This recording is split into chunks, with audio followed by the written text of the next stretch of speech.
Hello everyone, આઈ doctor Dimple Parmar.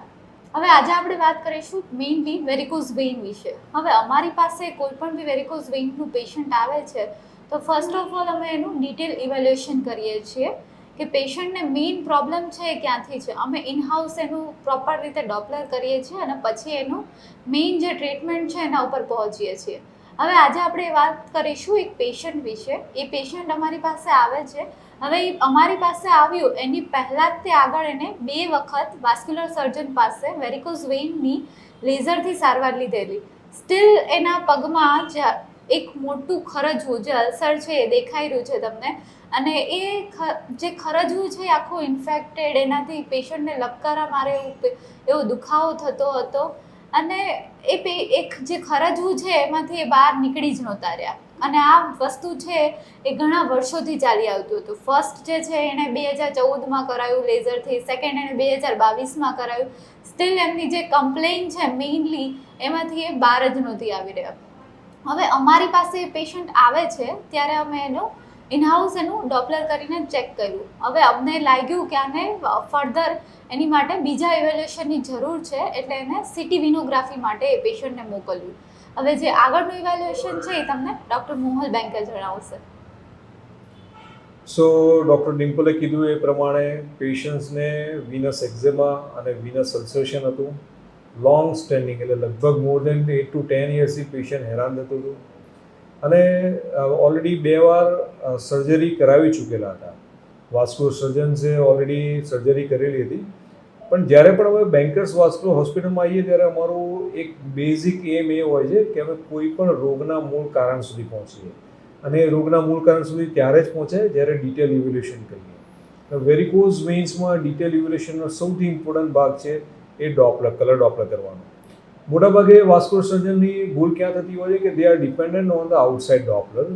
બીજા બહાર કોઈ ડાયગ્નોસ્ટિક સેન્ટરમાં ડોપલર માટે મોકલે અને એના રિપોર્ટ પર બહુ રિલાય કરતા હોય છે ને એટલે જ એમની ભૂલ થવાની ચાન્સીસ વધારેને વધારે કોમનલી અમે જોઈએ છીએ. ત્યારે અમારે બેન્કર્સ વાસ્ક્યુલર હોસ્પિટલમાં we do the in-house colour Doppler. અને આ જે કલર ડોપલર કરીને અમે આઈડેન્ટિફાઈ કરીએ કે ભાઈ આ પેશન્ટનું રોગનું મૂળ કારણ શું છે.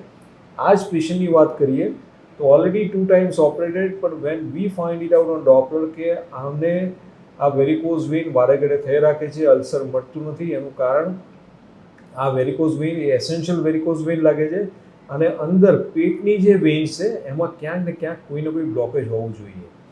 આ જ્યારે અમે પ્રોવિઝનલ ડાયગ્નોસિસ રાખ્યું અને એને કન્ફર્મ કરવા માટે સિટી વિનોગ્રાફી કરીને ટેસ્ટ આવે છે, એ ટેસ્ટ અમે કરાવ્યો. અને આ ટેસ્ટ આપણે જ્યારે જોઈએ છીએ સ્ક્રીન પર તો આ જે સિટી વિનોગ્રાફી છે તેમાં રાઇટ સાઇડની ઇલિયાક વેઇન ખાસી મોટી દેખાય છે, પણ left iliac vein as compare to right ઘણી બધી નાની છે. એનો diameter almost 1/10 of the right side.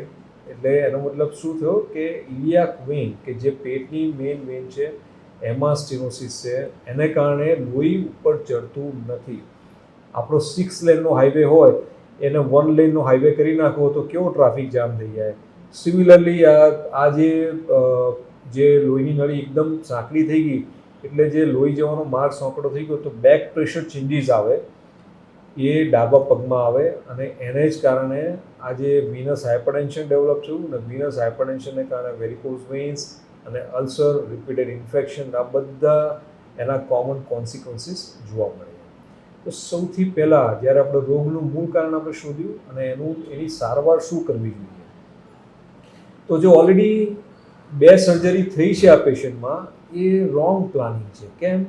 કારણ કે જો ઇલિયાક વેઇનમાં સ્ટેનોસિસ હોય તો સૌથી પહેલાં એને ખોલવું જોઈએ. એમાં બલૂન કે સ્ટેન્ટ મૂકી અને તમે ઓપન કરશો તો લોહીની નળી પહોળી થશે, બ્લડ સર્ક્યુલેશન નોર્મલાઇઝ થશે અને તો જ આ પેશન્ટનું વિનસ હાઇપરટેન્શન રિમૂવ થશે અને તો જ અલ્સરેશનમાં રિડક્શન આવશે, ચાંદુ મટી જશે. જ્યાં સુધી એ નહીં કરાવો ત્યારે આખો ડાબો પગ એક પ્રેશર કુકર જેવો છે. એકદમ પ્રેશર એટલું બધું હાઈ છે કે તમે એને ગમે તેટલી સર્જરી કરશો અલ્ટિમેટલી ક્યાંક ને ક્યાંક એ લોહી છે બહાર નીકળવાની જગ્યા શોધી જ લેશે અને એને કારણે અલ્સરેશન ડેવલપ થતા જ રહેશે.